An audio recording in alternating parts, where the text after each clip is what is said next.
Hi, welcome to the Gamesplainer. I'm Jeff the Gamesplainer, and today I'm gamesplaining Paleo. Now, Paleo is a 2 to 4 player game that came out last year. I believe it's been nominated for a Spiel.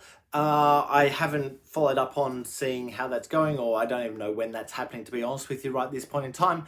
But there's a nomination there, and I think it's probably a worthwhile game for that nomination. Now, as I say, this is a co-op game, which means that you're playing with all the people at the table to achieve the same goal.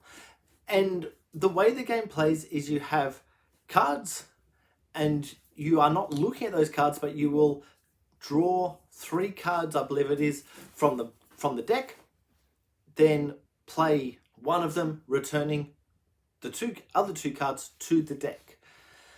The card that you have played is going to potentially cause you to lose some cards out of your pile to another space, and either way it will cause injury to come in, so you have to have ways to get away from that injury. So if you've got enough of these particular types of warriors, for example, you can get some extra stuff, things like that. And there's a whole bunch of stuff like that going on.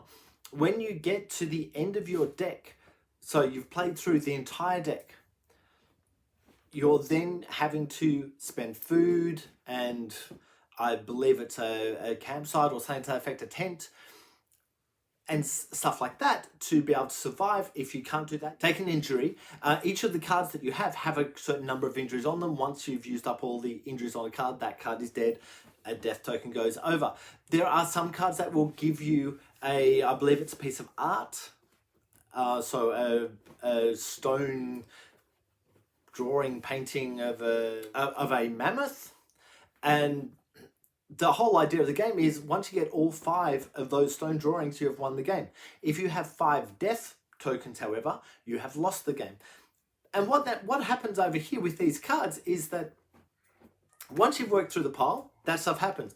Then you take the pile, shove it up, and start again with the same pile of cards that you've left over. There will be some cards that you've added in from various things, and there will be some cards that have been discarded to the always discarded pile. And so you've got to hope that cards that are going to work really well for you aren't discarded to that pile. Any cards that, like, they have different backs depending on what they do. Any of the cards that have a red back theoretically will cause injury. Not all of those cards, however, will cause injury. So the back kind of tells you the vague idea of it, but doesn't tell you anything of what is on the front of the card. You have to actually look at the card to see that. But if you're just removing cards, you don't even look at them, you put them to the side. And this push-pull of, I don't know what cards are still in that deck, is the important thing. This is really what's kind of makes the game work. There's another area of the board where you can research some stuff. So you play a card into the thing to research some stuff, and that gives you the potential of getting those elements coming back in.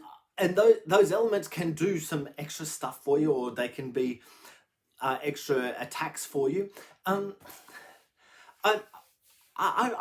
think I really like this game. I find that the game is not necessarily a campaign game, but you can play it campaign-ish. So you can kind of work through different combinations of the card decks that you have, that you're working with, which give you different ways of playing and give you different elements coming into the game or not coming into the game. My Gamesplanation is just with the first set, which is an easier game, but it will give you an idea of how the game itself actually plays. There are some dice which, at least one of the card decks, I can't remember how many, use the dice, but when one of those card decks is being used, there'll be some dice on there which you're rolling for randomness of resource and things like that. I haven't really used that, so I'm not 100% on top of it, but there's a lot of these other elements that kind of come in. So if you don't like using dice, you don't necessarily have to use those decks. You can just use other decks. But as I say, there's this element of campaign-ish.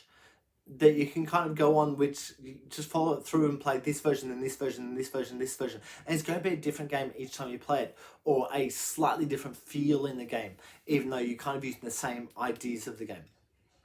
So look, I'm going to leave that there, and please go ahead and watch my Gamesplanation for Paleo to get a feel for how the game actually plays and what the rules are and what you would do with it. If you have any comments or suggestions, please write them below. If you have any games that you would like to be gamesplaned, please shoot me an email to thegamesplainer@gmail.com.